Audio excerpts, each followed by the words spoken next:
Bismillahirrahmanirrahim. Assalamualaikum warahmatullahi taala wabarakatuh.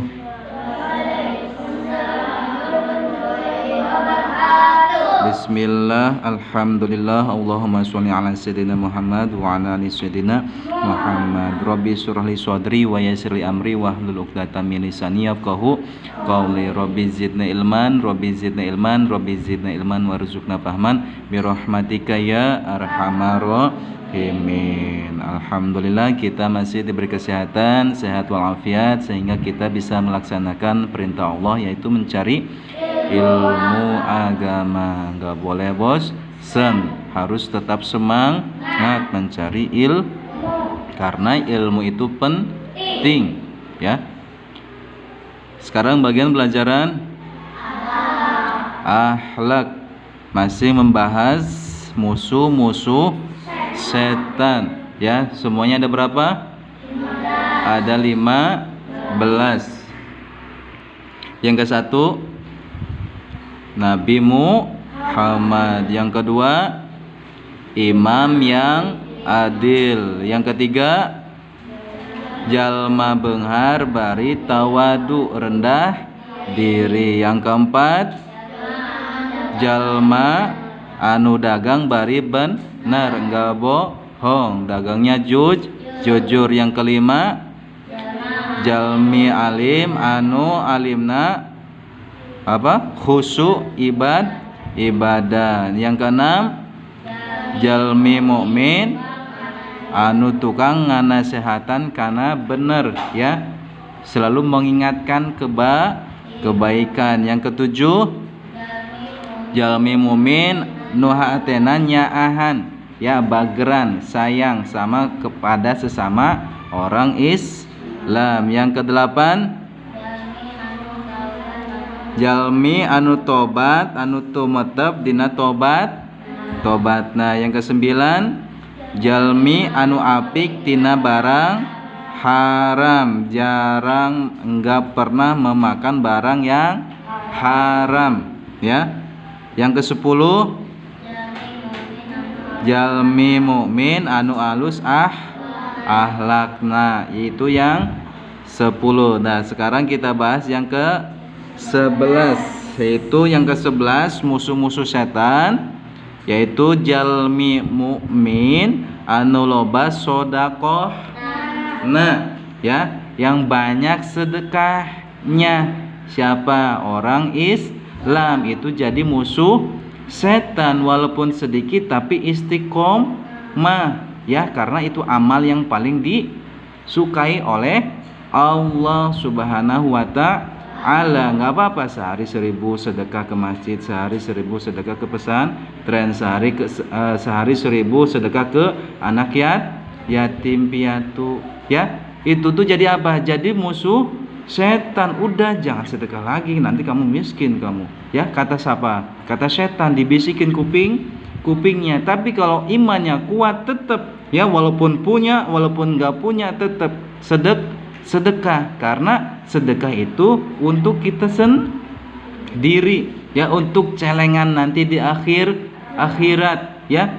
Tabungan kita di akhirat nanti bakal ketemu, oh ini tuh yang sedekah waktu yang ngasih ke pesantren, ini sedekah yang waktu ngasih ke anak yatim, ini sedekah yang waktu ngasih ke masjid, ketemu nanti di akhirat. Makanya jangan takut miskin karena sedekah.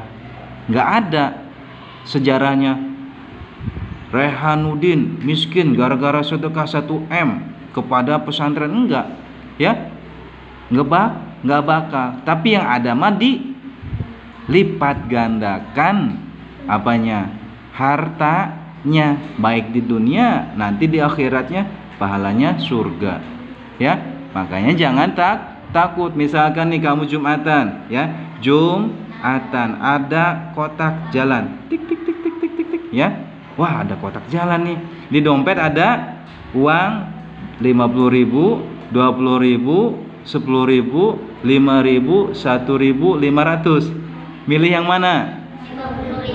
50.000 beneran? Hatinya ikhlas enggak? Ayo, nanti nggak ada lagi uangnya 50.000, nggak apa-apa. Nggak apa-apa? Nggak apa-apa beneran.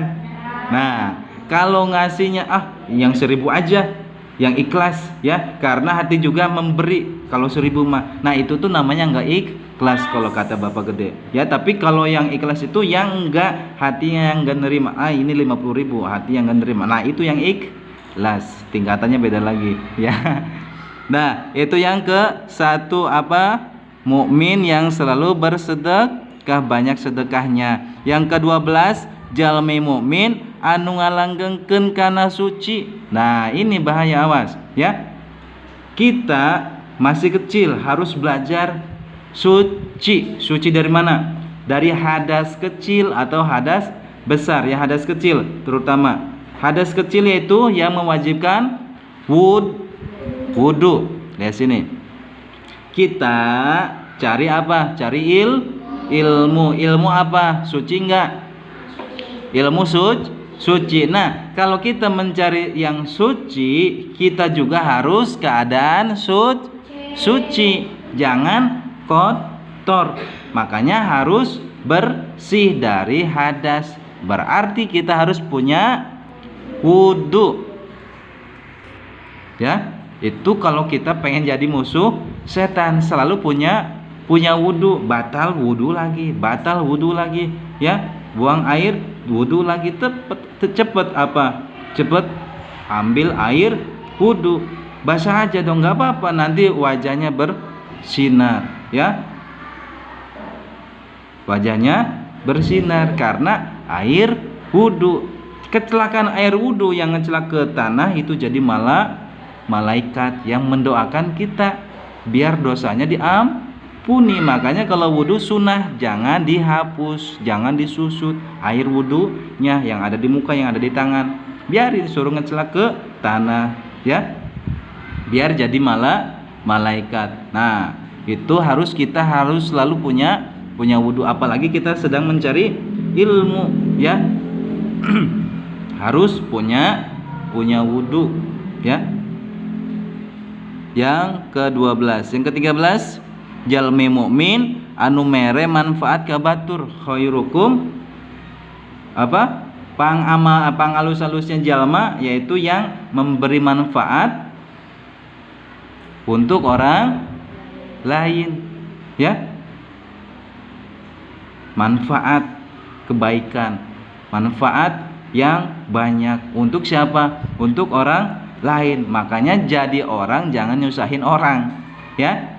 Jadi orang jangan nyusahin orang, tapi harus jadi orang yang selalu membantu orang, yang memberi manfaat untuk teman kita, masyarakat, dan yang lainnya ya.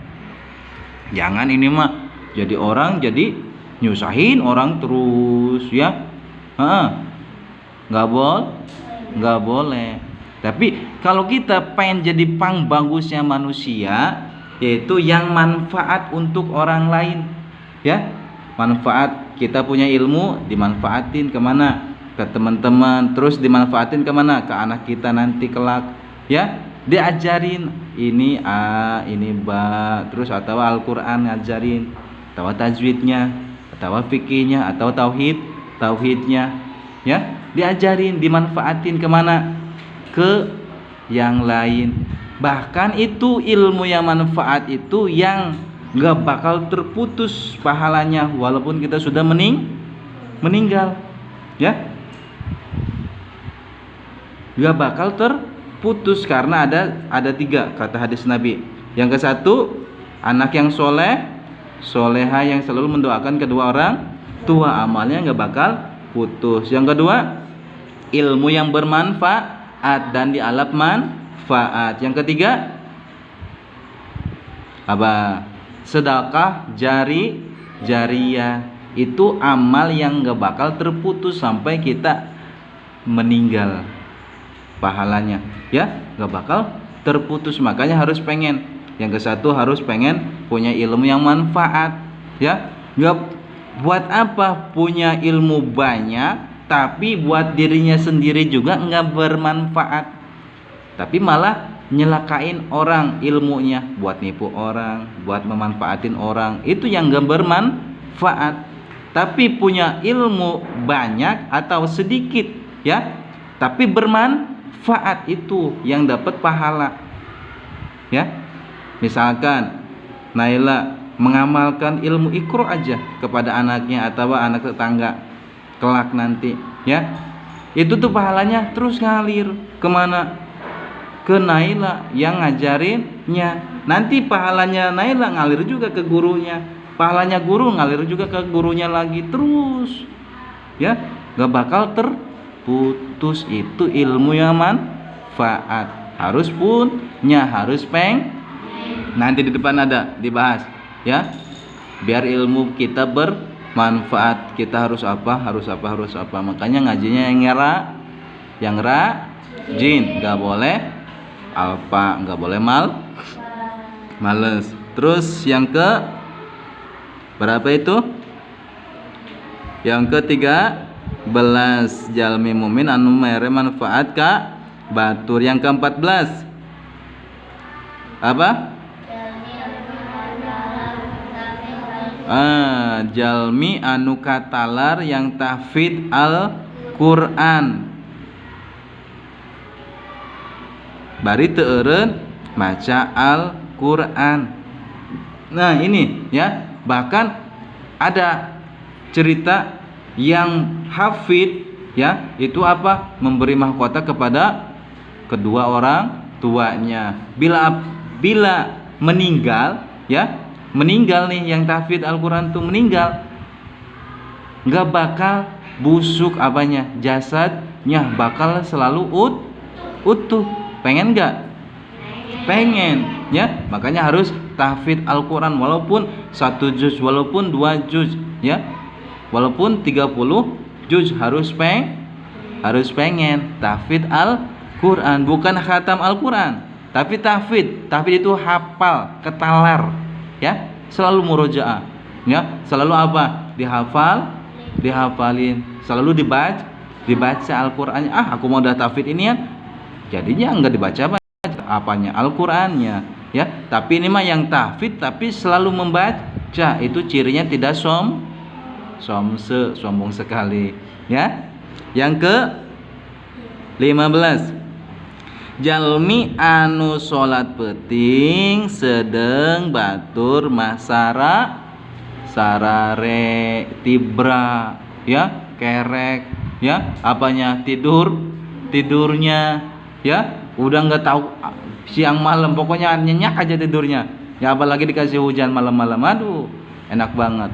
Tahu-tahu jam 7 aja bangunnya, sholat subuh ditendang jadinya ya. Ini mah orangnya tibra, orang lain pada tidur, kita bangun tengah malam bangun apa? Sholat malam, sholat tahajud, berdoa kepada Allah ya.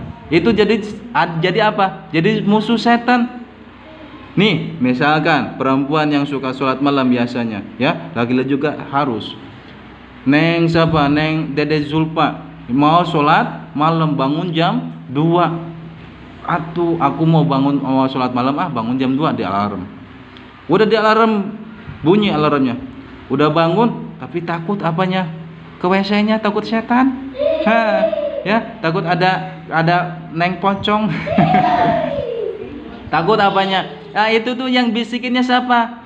Setan yang bisikinnya tuh ya. Yang bisikinnya siapa?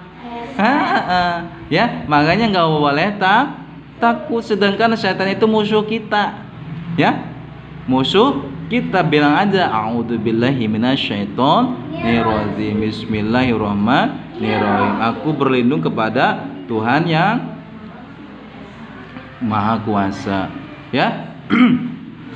nggak boleh takut. Di rumah, cuma di rumah nggak ada apa-apa ya. Kalau di kuburan tuh banyak orang meninggal di kuburan ya, bener nggak? Iya ya kan, di rumah mah nggak ada apa, cuma ada kita sama orang tua. Kalau di kuburan banyak yang orang meninggal, makanya nggak boleh takut. Ini di rumah takut, udah kayak di kuburan aja takutnya. Astagfirullahaladzim, mau kencing aja lupa apa ya, nggak ditutup pintunya karena takut sih. Ada orang aja masuk, emang enak. Ya, makanya nggak boleh takutan. Setan juga takut kepada kita kalau kitanya berani ya. Jangan takut sama setan ya. Makanya paksain ya, harus dipaksain. Kita udah bangun nih, udah bangun apa, bangun tidur, terus ke WC, terus mandi, terus wudhu, terus sholat apa, sholat tahajud, beberapa rakaat aja terserah kamu sekuatnya. Kalau sholat tahajud ya, mau sampai subuh sholat tahajud ya, tapi jangan kalau siang malam mah, karena malam doang sholat tahajud mah ya. Habis sholat tahajud apa? Berdoa. Habis berdoa baca Quran. Habis baca Quran sholat subuh, kan udah adzan subuh. Terus habis sholat subuh bantu orang tua, jangan bobok lagi ya, nanti rezekinya dipatok ayam. Ya, jangan bobok lagi sampai kita siang. Habis sholat subuh boleh baca Quran lagi atau bantu orang tua nyuci, terus sapu, ngepel ya. Kalau laki-laki buang sampah, terus dibakar sampahnya. Ini mah laki-laki mah tidur sama tidur ya, nggak boleh. Harus belajar membantu kepada kedua orang tua. Lagi kita dalam kandungan nyusahin siapa? Nyusahin orang tua. Tidur orang tua selentang susah ya, minggir susah, nengkurup apalagi ya, penyet nanti itu perutnya ya, udah nggak enakan ya. Kalau jalan aja pegangnya apa? Megangnya ini nih, pundak apa namanya? Belakang ya. Aduh, beratan sih. Percaya nggak berat? Sekarang aja kamu nih, perut kamu nih, laki-laki nih, lihat, laki-laki perut kamu ditaliin batu 5 kilo. Berat nggak? Enakan nggak? Kamu tidur terus batunya di atas perut kamu, enakan nggak? Ya, itu bayanginnya ya. Makanya jangan nyusahin orang tua. Udah mah dari kecil nyusahin, gedenya apalagi ya. Naudzubillahi min dzalik. Baca lagi yang 11. Bismillah.